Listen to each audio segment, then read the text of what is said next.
Baik, Bismillahirrahmanirrahim. Assalamualaikum warahmatullahi wabarakatuh.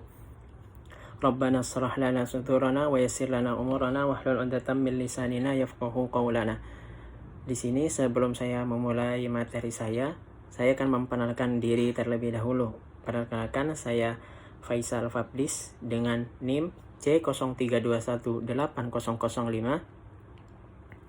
dengan berasal dari Universitas Islam Negeri Sunan Ampel Surabaya dengan mengambil prodi Hukum Pidana Islam, yakni semester 6. Dan selaku dosen saya pengampuh mata kuliah ini, yakni Dr. Handes Imron Rosyadi, yang dimana beliau mengampuh mata kuliah APS dan arbitrase atau alternatif penyelesaian sengketa dan arbitrase. Baik, di sini saya mengangkat atau judul reposisi penyelesaian sengketa non litigasi dan litigasi di sistem hukum Indonesia. Baik, langsung saja saya mulai. Yang pertama ada alternatif penyelesaian sengketa, di mana alternatif penyelesaian sengketa ini yang biasa disebut APS melakukan penyelesaian sengketa tersebut di luar pengadilan. Ini yang disebut, mengapa ini disebut sebagai alternatif penyelesaian sengketa, dikarenakan memang diselesaikan suatu perkara atau suatu persengketa antara pihak itu diselesaikan luar jalur pengadilan atau non litigasi. Nah, dalam pengertiannya APS ini juga di dalamnya termasuk dalam arbitrase, serta banyak bermacam-macam cara penyelesaiannya, ada beberapa macam. Serta di dalam putusan APS tersebut juga ada putusan finalnya, yakni win-win solution, berbeda dengan yang ada di pengadilan, yaitu di pengadilan win-loss, yang dimana salah satu pihaknya ada yang harus kalah. Untuk macam-macam APS ini, yang pertama itu ada konsultasi, yang kedua ada negosiasi, yang ketiga mediasi, dan yang keempat ada konsiliasi. Nah, yang terakhir ada arbitrase. Oke. Nah, lalu yang pertama ini adalah konsultasi. Nah, konsultasi ini dilakukan oleh pihak yang sedang bersengketa datang pada seorang konsultan dan membicarakan perkaranya.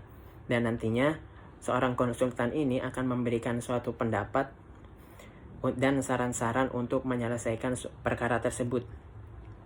Untuk masalah putusan, di sini konsultan tidak dapat mengeluarkan atau tidak berkewenangan mengeluarkan putusan. Nah, yang mengeluarkan putusan adalah kliennya tersebut, itu pada pihak yang sedang bersengketa.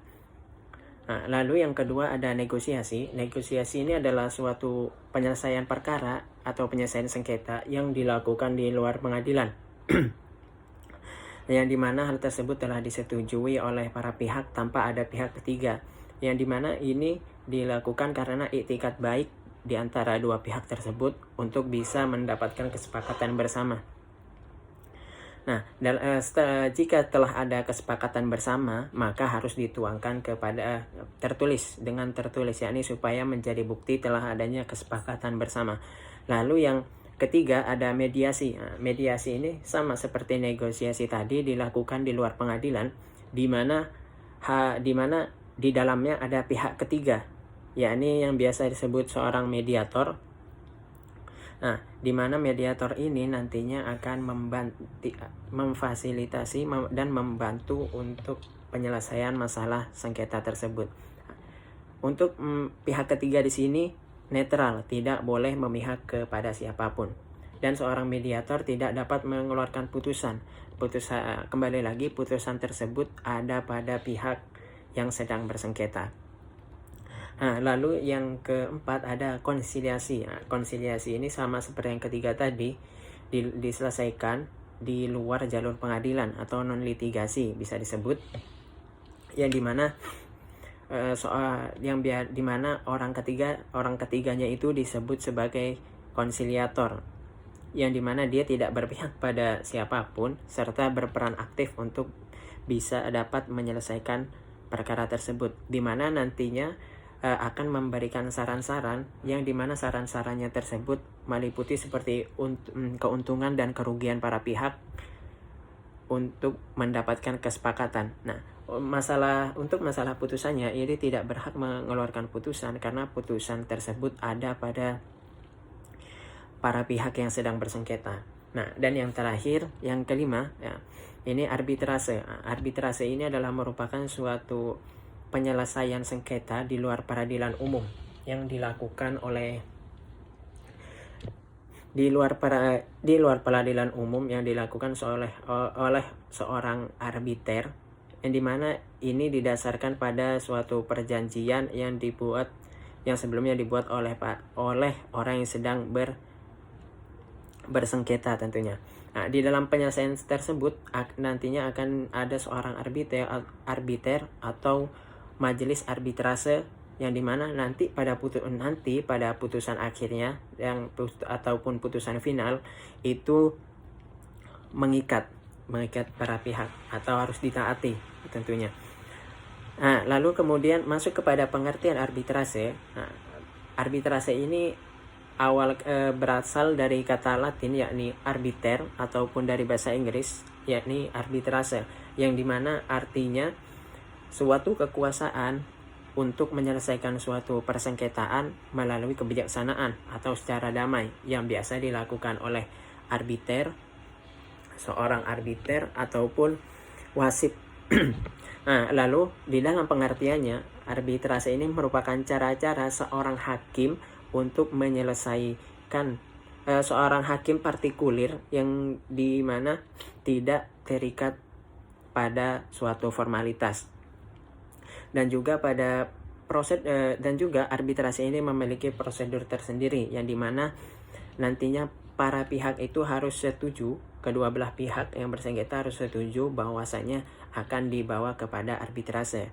Jika tidak ada persetujuan tersebut, maka jika salah satu pihak tidak setuju, maka akan dibawa kepada jalur litigasi, yakni pengadilan. Lalu kemudian keuntungan dalam menggunakan arbitrase ini atau penyelesaian sengketa ini. Yang pertama, memiliki keuntungan yang pertama itu ini telah digunakan oleh banyak para pembisnis yang sedang bersengketa karena keunggulannya. Yang pertama, ada di mana kerahasiaan orang tersebut atau perusahaan tersebut dirahasiakan dan tidak dipublikasikan, berbeda dengan apa yang ada di pengadilan, karena ini halnya tertutup dan dilakukan secara damai. Nah, jika di pengadilan sendiri itu dilakukan secara terbuka, yang dimana ada banyak media yang meliput, dan kemungkinan jika nanti adanya putusan, itu akan putusan win-loss, yang dimana yang kalah nanti akan bisa menurunkan reputasi pembisnis atau perusahaan tersebut. Yang kedua menjurus pada win-win solution nantinya, di mana putusan terakhirnya win-win solution, yang tidak ada pihak yang merasa kalah. Nah, berbeda dengan pengadilan. Nah, pengadilan tadi seperti tadi win-loss, yang dimana kemungkinan rentan terjadi jual beli hukum di dalam pengadilan. Nah, lalu yang ketiga, hukum acara. Nah, hukum acara ini dia bebas untuk memilih. Bebas memilih hukum acara, yang dimana diantaranya seperti ada hukum acara ICC atau Bani Arbitration dan yang lainnya. Itu dapat dipilih. Nah, dan yang keempat ini ada bebas memilih waktu dan tempat. Dapat memprediksinya juga, dan serta klien tersebut kapan waktu bisanya itu bisa ditentukan oleh klien. Berbeda dengan yang ada di pengadilan, yang di mana pengadilan tersebut semuanya ditentukan oleh pihak instansi. Jadi kita tidak dapat memilih kapan ingin sidangnya, kapan ingin menyelesaikan perkaranya, seperti itu. Serta untuk biaya tergantung dengan hukum acara apa yang dipakai. Lalu yang kelima, bebas memilih seorang arbiter atau orang yang dipercayai, yang dimana tentu ini sangat berbeda dengan yang ada di pengadilan. Nah, di pengadilan sendiri semua hakim dan yang lainnya itu ditentukan oleh pihak pengadilan, yang dimana hal tersebut kita tidak mengenal seorang hakim ahli atau tidaknya dan lain-lain.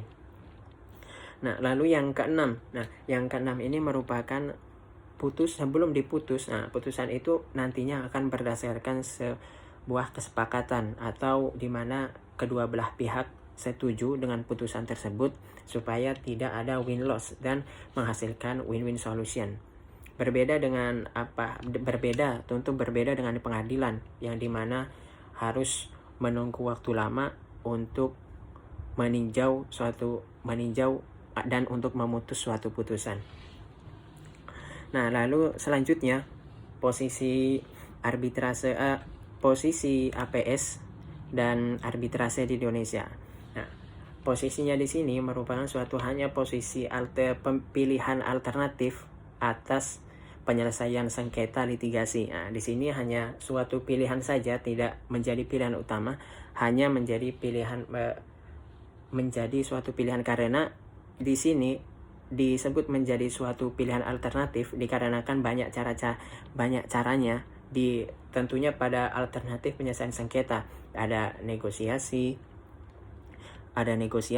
ada konsultasi, konsiliasi, dan arbitrase serta yang lainnya. Nah, kembali pada arbitrase, seperti tadi arbitrase tersebut di sini harus dengan persetujuan kedua belah pihak supaya bisa nantinya akan mendapatkan win-win solution.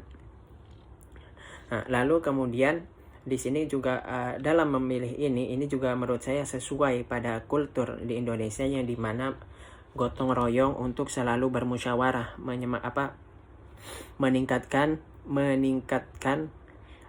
semangat bermusyawarah di antara kedua belah pihak. Nah, jika nantinya ada salah satu pihak yang tidak setuju dibawa pada arbitrase, maka dapat dibawa ke litigasi, yang dimana posisi litigasi tersebut di Indonesia atau pengadilan ini tentu sangat berbeda dengan arbitrase sendiri atau APS ini, dimana di pengadilan sendiri memiliki 3 tingkatan. Yang pertama itu ada pengadilan negeri, yang kedua ada pengadilan tinggi, yang ketiga ada Mahkamah Agung. Dan di mana di sini nantinya akan berbeda-beda. Nah, lalu kemudian posisinya sendiri adalah merupakan seperti pilihan utama untuk posisi litigasi ini merupakan seperti posisi utama atau posisi yang paling tinggi untuk menyelesaikan suatu perkara perdata, karena masyarakat hanya banyak tahu di pengadilan lah untuk menyelesaikan suatu perkara perdata atau sengketa. Maka dari itu yang dijadikan alternatif adalah APS ini dan bukan pengadilan, seperti itu. Nah, lalu kemudian walaupun hanya sebatas alternatif saja atau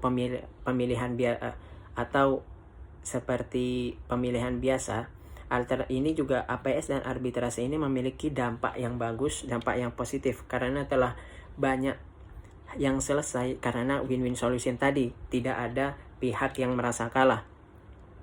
Dan juga di sini meningkatkan, apalagi yang menjadi nilai plus di sini adalah ketika suatu perkara hanya selesai pada tahap mediasi dan negosiasi. Itulah yang menjadi nilai plus di arbitrase dan APS ini, seperti itu. Lalu kemudian reposisi. Untuk reposisinya sendiri di dalam pengadilan ini, di reposisi APS dan arbitrase di Indonesia, kalau dibandingkan APS dan arbitrase dengan pengadilan, tentu sangat berbeda jauh, karena masyarakat hanya banyak tahu tentang pengadilan. Untuk menyelesaikan masalah adalah pengadilan, itu sudah tentu. Tetapi di sini di reposisi ini adalah hanya untuk menata ulang kembali APS dan pengadilan, yang dimana nantinya sebelum menuju ke litigasi, maka diwajibkan setiap pihak yang bersengketa itu dilakukan negosiasi dan mediasi, seperti itu. Nah, jika telah adanya mediasi dan negosiasi dan telah selesai perkaranya, maka itu mengurangi kemacetan yang ada di pengadilan, supaya tidak penuh kasusnya di peradilan tersebut. seperti itu. Nah, keuntungannya dari sini adalah sekali lagi meningkatkan musyawarah meningkatkan musyawarah masyarakat dalam masyarakat untuk menyelesaikan suatu perkara seperti itu. Nah, lewat negosiasi ini banyak yang bisa diambil dalam negosiasi, dalam mediasi itu tentu musyawarahnya akan diberikan yang terbaik seperti itu. Lalu kemudian yang terakhir, kesimpulan saya dari sini adalah penyelesaian non litigasi ini mudah-mudahan bisa dipakai oleh masyarakat untuk menyelesaikan suatu perkara, di mana nantinya perkara tersebut akan menghasilkan dari perkara tersebut yang putusan finalnya adalah win-win solution. Jadi tidak ada yang menang, tidak ada yang kalah, di mana dua belah pihak 50% win-win solution, tidak ada yang merasa kalah, maka tidak akan adanya permusuhan seperti itu. Dan juga diharapkan diadakan penyuluhan lebih lagi terhadap masyarakat supaya lebih tahu dengan adanya APS dan arbitrase ini. Sekian, mohon maaf jika banyak salahnya. Wassalamualaikum warahmatullahi wabarakatuh.